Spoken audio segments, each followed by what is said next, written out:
উত্তরপাড়া পুরসভা পরিচালিত মহামায়া হাসপাতালের শববাহী গাড়িতে বসে মদ্যপানের অভিযোগের তীরে ড্রাইভার ও হেল্পার। সেই ভিডিও ভাইরাল হতেই বিতর্ক শুরু। যদিও ভিডিও সত্যতা যাচাই করেনি সিএন। উত্তরপাড়ায় মদ খেয়ে গাড়ির ভিতরে ঘুমিয়ে পড়েন ড্রাইভার ও হেল্পার।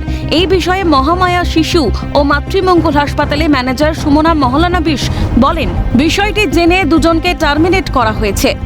এটা আমাদের কাছে খুবই পেইনফুল, আমাদেরও এটা এক্সপেকটেশন ছিল না।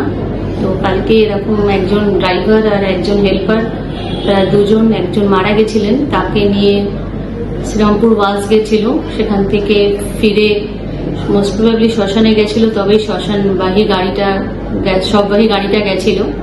তো ওরা এরকম অন ডিউটি অবস্থায় গাড়িটাকে ভেতরে না ঢুকিয়ে ইউনিফর্ম না ছেড়ে এরকম করেছে। তো আমরা এটা কর্তৃপক্ষকে জানিয়েছি, ওদের টার্মিনেট করা হয়েছে, ওরা আজকে থেকে আর কাজে যোগ দিচ্ছে না। ভিডিও ভাইরাল হতেই এই নিয়ে বিরোধীরা সমালোচনা শুরু করেছে। এটা খুবই লজ্জাজনক। আজকে একটা ধরুন মরা গাড়ি হোক বা অ্যাম্বুলেন্স গাড়ি ড্রাইভার যদি ওখানে বসে মদ খায়, এবার কত পেশেন্টের লাইফ তার উপরে ডিপেন্ড করছে। আজকেও কোনো পেশেন্টকে নিয়ে যাবে। আজকে আপনারা দেখেছেন যে গত একদিন আগে এখানকার এমএলএ পুরী থেকে ফেরার সময় একটা লোককে ধাক্কা মেরে ও ড্রাইভার মেরে দিয়েছে। নিশ্চয়ই হয়তো অসুস্থ অবস্থায় ছিলেন উনি, ওনার ড্রাইভার। তো এরকম তো এই গভর্নমেন্টের সব ডিপার্টমেন্ট, এমএলএ বলুন, কাউন্সিলর বলুন বা অ্যাম্বুলেন্স ড্রাইভাররা যদি মদ খাচ্ছে, সে সময় ধরুন একটা কোনো যদি আশঙ্কাজনক পেশেন্ট আসে, সে কিভাবে ও পেশেন্টকে নিয়ে যাবে হসপিটালে? এটা তো আমরা কোন দুনিয়া বাস করছি সেটা খুবই চিন্তার বিষয়। এটা কখনোই কাম্য নয় এবং আশা করব পৌর কর্তৃপক্ষ যথাযথ ব্যবস্থা নেবেন।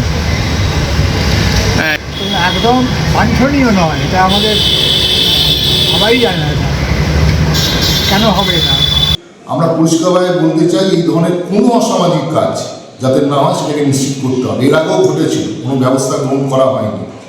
তাহলে দাঁড়িয়ে আগামী দিনে অসামাজিক কাজ, তার তো কোনো নির্দিষ্ট সীমারেখা থাকে না, নানান ধরনের ঘটনা আগামী দিনে ঘটবার আশঙ্কা থেকেই যায়। তাই ব্যবস্থা নেওয়ার তাদের বিরুদ্ধে সেই কাজ যেমন করতে হবে, একই সাথে যাদের প্রশ্রয় কাজ করছে তাদেরকেও চিহ্নিত করে উপযুক্ত পদক্ষেপ তাদের বিরুদ্ধে গ্রহণ করতে হবে। চালক ও হেল্পারকে চিঠি দিয়ে শোকজ করা হয়েছে বলে জানিয়েছেন পুরপ্রধান। অ্যাম্বুলেন্স ড্রাইভার এবং অ্যাম্বুলেন্সের হেল্পার দুজনকেই আমরা চিঠি দিয়েছি এবং ওদের কাজ না করার জন্য বলেছি, যতক্ষণ চিঠি তাদের এসে আমাদের কাছে পৌঁছবে এবং আমাদের যে খোঁজ খবর নেওয়ার পরে যে ফ্যাক্টস এসছে তার সঙ্গে ম্যাচ করে না করে তারপরে আমরা তাদের বিরুদ্ধে ব্যবস্থা গ্রহণ করব। ঘটনায় চাঞ্চল্য সৃষ্টি হয়েছে এলাকায়। উত্তরপাড়া থেকে সমিত সিনহার রিপোর্ট, ক্যালকাটা নিউজ।